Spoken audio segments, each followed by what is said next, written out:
안녕하십니까. 천안지구 강만수 강사입니다. 오늘은 1월 5일 수요일 다윗의 유언과 죽음 열왕기상 2장 1절에서 12절 말씀을 보도록 하겠습니다. 1절 말씀 보면 다윗이 죽을 날이 임박하매라고 나옵니다. 다윗은 죽음을 목전에 두고 있습니다. 그는 세상 모든 사람들이 가는 그 길을 가게 됩니다.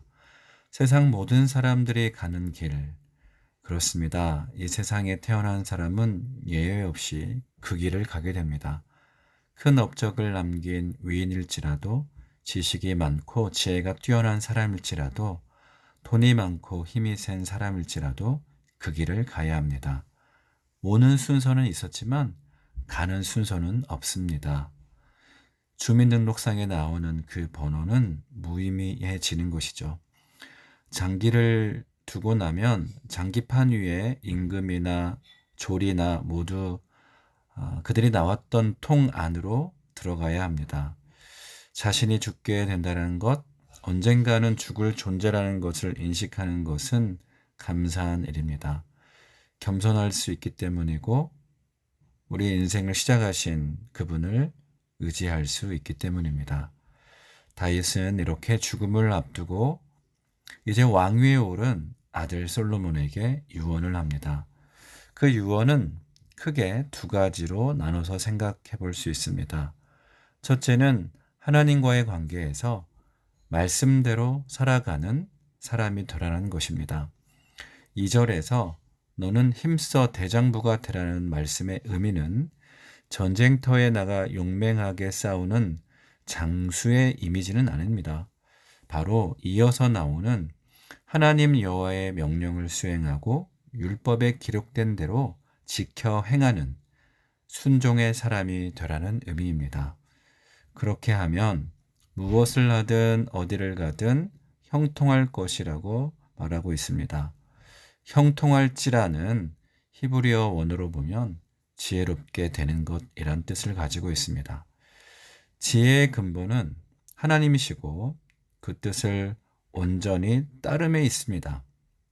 나의 뜻을 버리고 하나님의 뜻을 따르는 사람이 지혜로운 사람이고 그 사람의 길은 형통한 것입니다.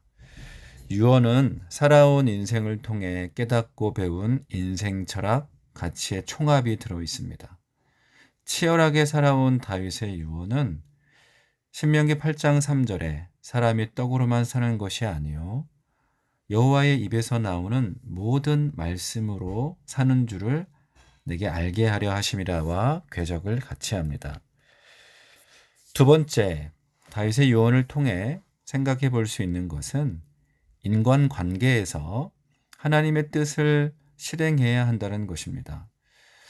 어린 솔로몬의 집권 초기 안정된 통치를 위해 선행되어야 할 조치들이 있었습니다. 먼저는 왕국의 잠재적인 위험 인물이었던 요압의 제거였습니다. 요압은 왕인 다윗의 명령을 무시하고 자신의 뜻대로 행했던 사람이었습니다.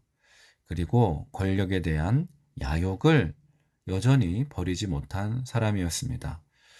그리고 시므이는 이 사람은 피신하던 다윗을 저주하고 또 다윗의 상황이 역전이 되자 태도를 바꾼 비열한 기회주의자였습니다.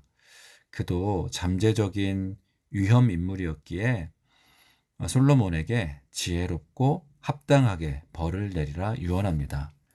요압이나 시므이는 다윗과 솔로몬을 통해서 하나님 나라를 이루려는 하나님의 뜻을 반대하고 저항한 인물이었던 것입니다. 솔로몬의 집권 초기 그 나라를 오염시킬 수 있는 요소를 제거하고 바르실레와 같이 선한 일을 행한 사람에게는 상을 베풀라 명한 것은 공의와 정의의 나라, 하나님의 뜻이 실현되는 그런 나라를 바라보았던 다윗의 마음, 그 의중이 드러난 것이라 할 수 있습니다. 사랑하는 여러분, 우리는 훗날 어떤 유언을 남길 수 있을까요? 후회와 통안의 유언이 아닌 수직과 수평의 관계에서 하나님의 뜻을 따라 살았던 그 사람만이 남길 수 있는 유언을 남길 수 있었으면 좋겠습니다. 오늘도 기록된 말씀, 그 하나님의 말씀의 뜻을 따라 살아가는 우리 모두가 되기를 바라며 여러분의 하루를 축복합니다. 아멘.